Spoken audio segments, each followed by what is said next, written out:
Estamos começando diretamente aqui do Japão mais um programa Enigmas e Mistério em 11 minutos.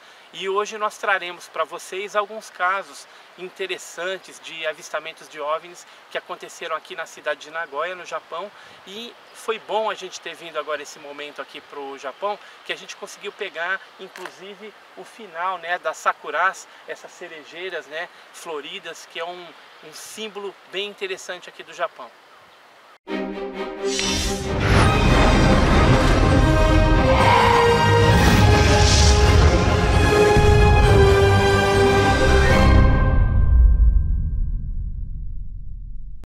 Olá pessoal, estamos começando mais um Enigmas e Mistérios e nós estivemos agora em abril de 2014 no Japão e lá nós investigamos vários casos de OVNIs, alguns objetos que apareceram lá, teve uma mini onda lá, vocês vão ver alguns depoimentos. E o povo japonês lá da terra do sol nascente, ele é muito crédulo, né? Ele acredita muito nesses negócios de OVNI, objeto voador não identificado, também acreditam muito em assombração, fantasma, gostam de visitar cemitérios, alguns lugares lá onde aparecem, dizem, né? Aparecem algumas coisas. E antes de a gente começar o nosso programa e falar a respeito dos casos que nós coletamos lá, eu queria falar para vocês sobre algumas fotos lá do Japão e também algumas fotos que foram tiradas ao redor do mundo de supostos fantasmas. Essa aqui, por exemplo, que foi tirado num trem lá japonês, você vê no canto aqui do vidro um rosto bem interessante. Vocês vão ver aí nas imagens que é uma imagem muito curiosa. Seria uma montagem? Seria realmente algum efeito paranormal que aconteceu? Mas, então, antes da gente começar o nosso programa, a gente vai estar analisando 4 fotografias a partir de agora, que nós vamos saber se são fantasmas ou se é alguma outra coisa, né? Então, a primeira foto que a gente vai ver é uma foto que foi tirada em agosto de 2014 em Goiôerê, numa rodovia, a PR-180, e foi um acidente que aconteceu, um acidente muito feio de carro, onde teve 2 vítimas fatais, 2 mulheres. E essa foto ela correu aí na internet muito tempo, muitas pessoas falando que dá uma olhada aí, essas 2 pessoas meio embaçada que você vê em cima, o pessoal estava falando que seria o espírito dessas 2 mulheres que morreram nesse acidente fatal. Está vendo em cima do morrinho aí essas 2 pessoas que parecem que estão de mão dada? Então isso correu à internet, foi assim um burburinho muito grande, mas infelizmente ou felizmente não tem nada a ver com fantasma, não é espírito, coisa nenhuma. Apareceu uma outra leitora do jornal lá da região e mandou uma fotografia, porque ela estava passando no local, vocês estão vendo aí a fotografia, nada mais é do que um casal que subiu em cima do barranco aí para olhar melhor o acidente que tinha ocorrido. Então, nada a ver com alma penada, nada disso, era apenas 2 pessoas terrestres e 2 pessoas vivas, nada a ver com uma assombração. O outro caso que eu queria mostrar para vocês, essa foto que vocês estão vendo aí, ó, bem intrigante, hein? Uma foto que foi tirada do dia 24 para 25 de dezembro de 2014 agora, no Natal, durante o Natal. Ó, na árvore de Natal vocês estão vendo o rosto da pessoa? Não dá para ver o corpo, hein?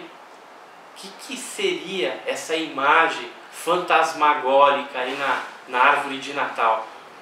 Seria uma assombração? Seria um demônio, alguma coisa assim? Na verdade, vocês vão ter a explicação. Nós pegamos, né, essa foto que foi cedida para o nosso programa, para a gente fazer a análise. Ela foi tirada pela Lorena, que é a irmã de um amigo nosso, Tasso, que foi inclusive para Israel com a gente recentemente.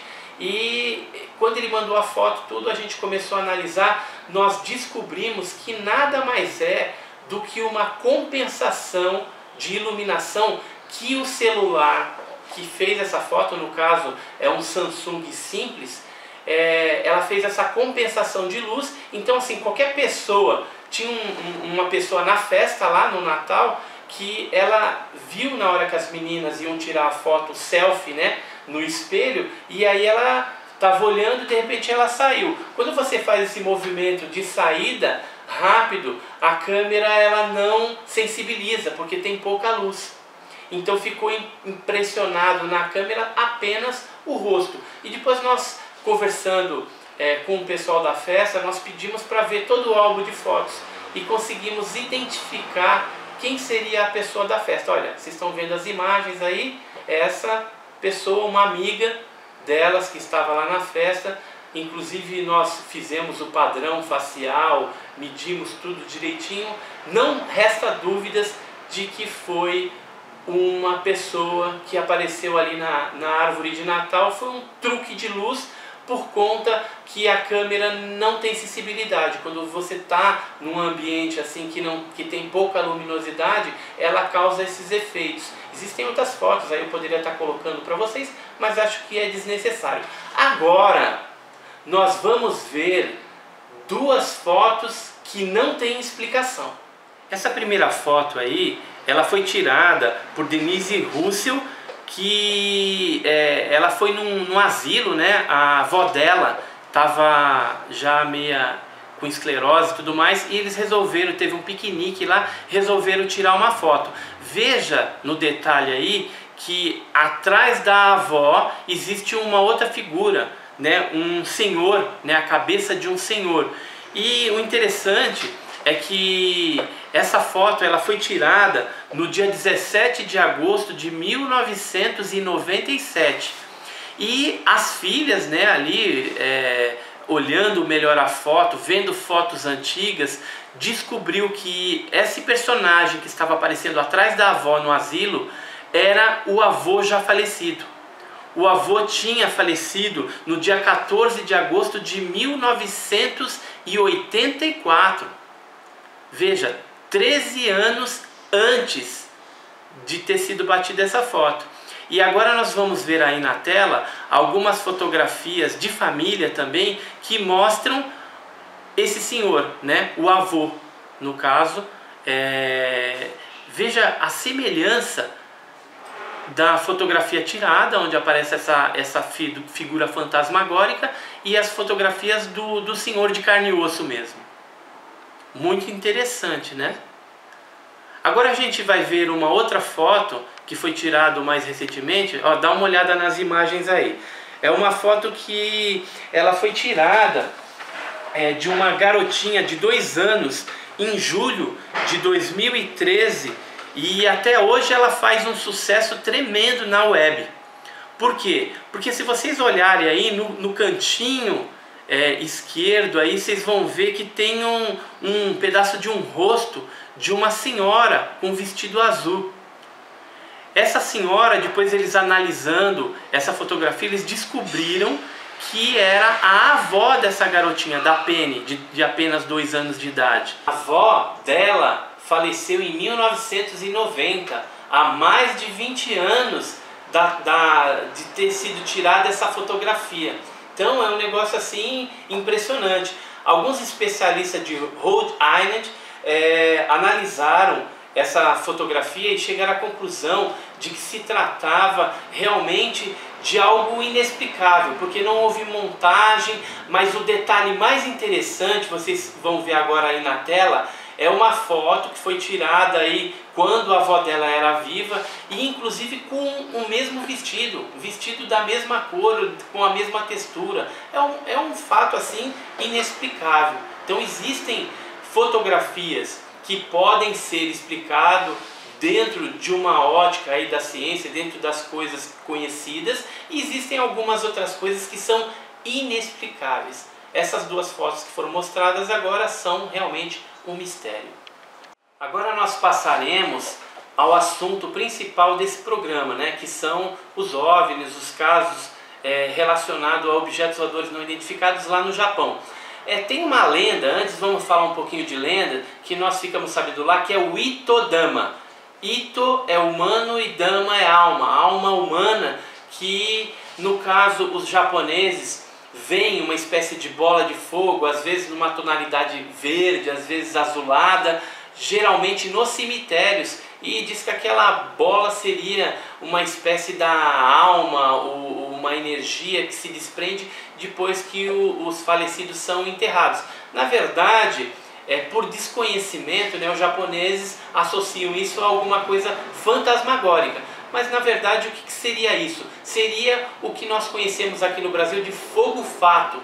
Nada mais é do que quando os corpos começam a apodrecer, soltam uma espécie de gás, e esse gás ele encandece e forma esse efeito característico, né? Geralmente tonalidade azulada ou esverdeada. Então é uma coisa física, uma coisa explicável.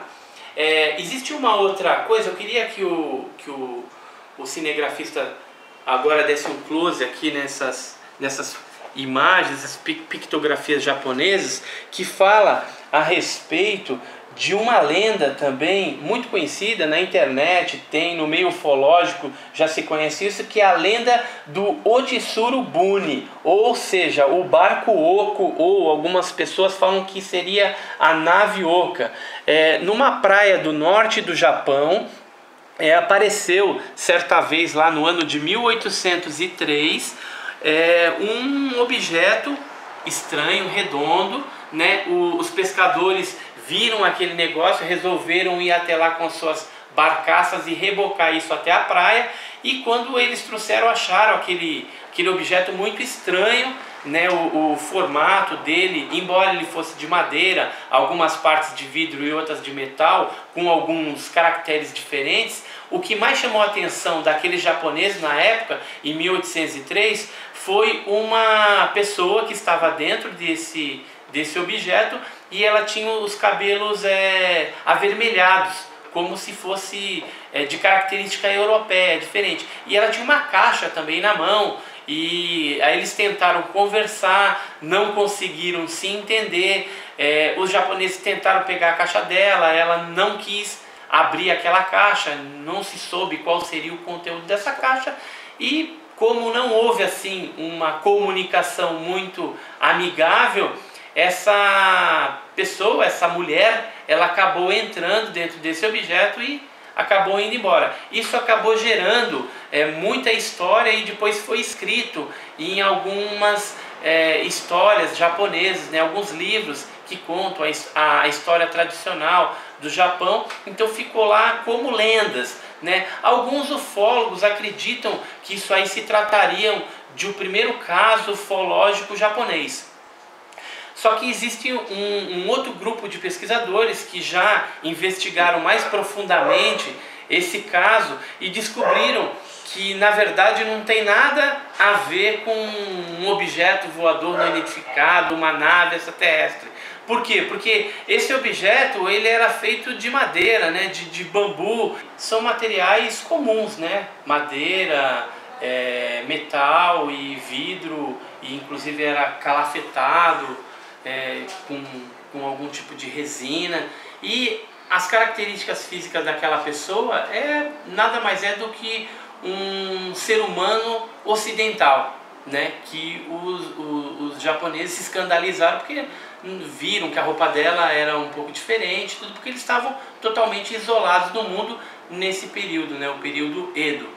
Então ficou praticamente isso daí no folclore, mais um folclore japonês e nada a ver com o fenômeno ufológico. Vamos ver agora algumas fotografias tiradas em Nagoya na década de 70. Olha aí que interessante. Olha mais esta imagem. Então, essas fotografias são de fenômenos que ocorreram lá há muito tempo atrás. Mas eu queria falar com vocês hoje a respeito de uma mini onda que aconteceu do dia 30 de agosto de 2013 até o dia 2 de setembro de 2013. Durante essa época, em Tóquio, em Nagoya, em várias cidades ali do Japão, foram observados alguns objetos voadores não identificados realmente, e foram vistos por algumas testemunhas, e foram feitos algumas filmagens também. A primeira filmagem que nós vamos ver, está aí na tela, ela inclusive teve o testemunho do Junichi Yaoi, que é um ufólogo bem conhecido, um ufólogo japonês. Ele estava presente na hora que foi feito essas imagens aí no dia 30. E na cidade de Nagoya também, um casal, o casal Uema Santos, nós tivemos a oportunidade de entrevistá-los lá, de ir no apartamento deles, da onde que eles viram os objetos, e eles filmaram um pouquinho esses objetos e tiraram mais fotografias, porque como estava escuro, eles acharam que não estava capturando, a câmera não estava tendo sensibilidade para capturar os objetos voadores não identificados que estavam aparecendo ali naquele dia, no dia 2 de setembro de 2013. Então nós vamos ver agora o depoimento desse casal, né? E em seguida a gente vai ver um outro vídeo que foi... Estamos aqui na residência do casal Uema Santos em Nagoya, no Japão, e eles viram aqui, presenciaram um fenômeno inusitado nos céus durante uma das noites, no dia 2 de setembro de 2013. Eles estavam aqui em casa tal, e de repente eles viram aqui da sacada do apartamento deles umas luzes. Eles vão estar contando pra gente essa história, mas eu queria fazer um preâmbulo antes aqui, que na região aqui de Tóquio, essa região de Nagoya, tem aparecido muitas luzes, e durante o período de agosto até setembro de 2013 ocorreu uma grande onda de aparições aqui na região. Várias pessoas chegaram a filmar, fotografar esses fenômenos luminosos nos céus aqui da região. Bom, nós estamos aqui com o Yuki, com a Maris Estela, o Ema, e eu queria saber de vocês, o que vocês viram naquela noite, quem que viu? Bom, eu tinha chegado do serviço nesse dia e resolvi ir para a sacada, né? Quando eu abri ali a porta da sacada, eu vi uma luz brilhando assim. Inicialmente eu pensei que era um avião com a luz acesa. Aí fiquei lá na sacada olhando, mas nisso o ponto ficou parado. Eu pensei que ia se mexer para um lado ou para o outro, mas ficou parado. Aí ficou uns 2 minutos, 3 minutos, eu chamei ela. No que eu chamei ela, ela veio, olhou, não ligou muito e falou que era um avião e foi embora para fazer o que ela tinha que fazer. Aí eu continuei na sacada, olhando. Foi quando apareceu uma segunda luz. Apareceu do nada, só acendeu. Aí eu chamei ela. Quando acendeu, eu já chamei ela de novo para olhar o que era aquilo. Aí quando ela chegou, ela viu as 2 luzes lá e ela ficou lá. Aí acho que passou uns 3 minutos, se eu não me engano.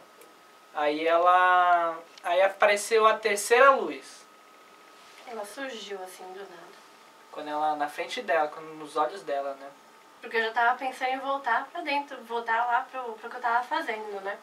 Mas quando eu vi que surgiu mais uma, aí eu achei estranho. Falei, isso não é avião, né? O avião não surge assim do nada. Aí passou mais um pouquinho de tempo, apareceu a 4ª luz. E aí ficou assim, a gente via que as 4 não estavam assim, todas acesas. Às vezes uma apagava um pouco, mas dava pra ver que ela ainda estava lá. E ficava assim, cada vez era uma que se apagava mais, outra ficava mais iluminada. Chegou acho que uma que até se iluminou bem mais, ficou bem iluminada. E isso durou mais ou menos quantos minutos? Durou uns 20, 15 minutos. 15 minutos assim, mais ou 20 menos. a 15 minutos. Mas assim, a primeira luz que a gente viu que apareceu, ela ficou lá por um tempo e depois ela começou a seguir pro lado esquerdo. Passou assim, até passou por uma luz assim e seguiu um pouco, até uma parte. Chegou lá, ela parou e voltou. Quando ela voltou, ela parou no mesmo lugar que ela estava, ficou lá um pouco, no mesmo lugar. E depois continuou em direção para a direita, né? Que ela foi para a esquerda, voltou para a direita e foi para trás do prédio e a gente não viu mais. O que eu achei estranho aí foi que tava as 4 luzes meio que não tava alinhado, mas tava meio que uma formação, e se fosse um avião, essa bolinha que tava aqui vai pro lado, mas em nenhum momento ela diminui a intensidade da luz. Ela continua com aquela mesma intensidade que tava, vai pro lado, passa para lá até um certo ponto e volta de novo com a mesma intensidade. Aí eu achei estranho, porque se fosse um avião virando alguma coisa, ia... Ele não vai e volta na mesma linhagem, né? Ele não consegue, o avião não faz isso. Ou ele vai ou ele volta.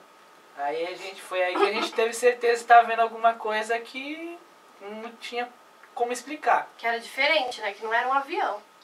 E nisso que a primeira luz passou, isso vai acontecendo com as outras luzes. Uma de cada vez, né? Ela ia até certo ponto, voltava, ia para trás do ia para trás do prédio e sumia. Até que a última luz, quando estava chegando perto do prédio, ela já estava bem clarinha. Que a gente, por ela estar muito clara, parecia que ela tinha sumido, mas ela atravessou também atrás do prédio e sumiu. Uma de cada vez. Então, depois dessas aparições que a gente viu aqui na frente de casa, da sacada, a gente viu um vídeo de Okinawa, que tinha a mesma aparência do que a gente viu. As luzes que a gente viu aqui foram as mesmas que surgiram lá, só que em mais quantidade. Acho que era mais ou menos umas 10 a 12 luzes que foram aparecendo.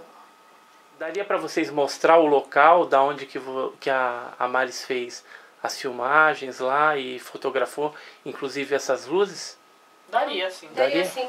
Aonde que foi aqui? Só pra gente ter uma ideia. Aqui, ó.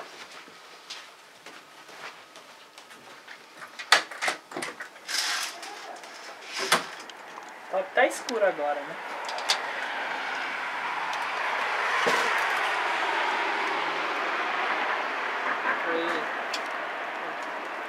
Naquela região ali, né? Sim, um pouquinho acima da luz vermelha. Mais ou menos aqui tem o prédio 21, mais ou menos aquele outro prédio lá pra trás, onde tem aquelas luzes vermelhas, não sei se você consegue ver. Acima daquele prédio tem uma luz vermelha, clarinha, que é da torre, e outra luzinha vermelha. E as luzes estavam acima desse ponto vermelho aí. Não estava tão abaixo.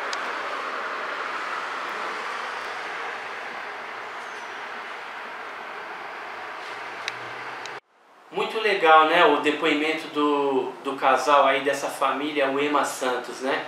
E agora para vocês eu vou mostrar aí um outro vídeo bem interessante mesmo, que foi tomado no dia 23 de janeiro de 2014 na cidade de Okinawa, e são vários cinegrafistas pegaram tomadas de pontos diferenciados lá da cidade dos mesmos OVNIs, né? Porque é um grupo, né? Um grupamento de vários OVNIs coloridos, uma coisa muito bonita. Dá uma olhada nas imagens aí.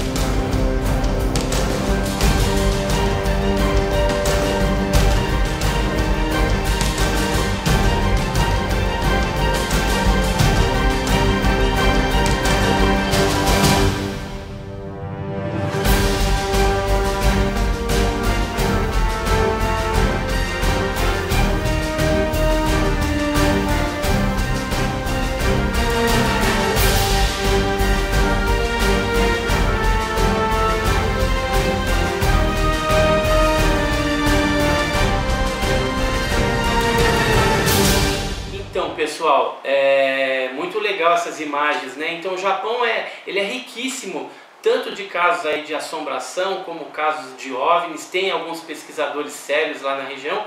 Eu queria aproveitar agora e mandar um beijo, né, para minha filha que está lá no Japão, que inclusive está grávida lá. Logo eu vou ser vovô, né? Vou ter um netinho também. Então para ela, para a família dela, para o Yuki lá, fica o meu beijo, né? E se você for até o Japão assim, você vai encontrar uma cultura totalmente diferenciada. Nós vamos ver agora, vocês estão vendo aí, algumas fotos dos templos, né? O templo de Kyoto, templos em Tóquio, em várias cidades, é uma coisa fabulosa. Vai vendo as fotografias aí da nossa viagem que nós fizemos lá. E se você for comer um sushi sashimi, não vá assim com muita ânsia, com muita vontade, porque o sushi e o sashimi do Japão não é tão bom que nem o sushi e o sashimi do Brasil. O do Brasil ele dá de 10 a 0, hein? Então se você é fã da comida, da culinária japonesa, coma aqui no Brasil e deixe para comer outras coisas mais misteriosas. Por exemplo, eu estive lá numa feira em Kyoto e a gente acabou comendo uns polvos pequenininhos assim, espetados no palito. Foi uma coisa bem pitoresca. Dá uma olhada aí na foto, né? Não sei se você teria coragem de comer essas coisas, mas eu experimentei isso aí também. Então, terminando aqui o nosso programa, queria agradecer mais uma vez aí o público, né, que tem nos acompanhado. Clica aí no joinha, vai curtindo nossa página, curte os vídeos lá no YouTube e até o próximo programa Enigmas e Mistérios com Edson Boaventura Júnior.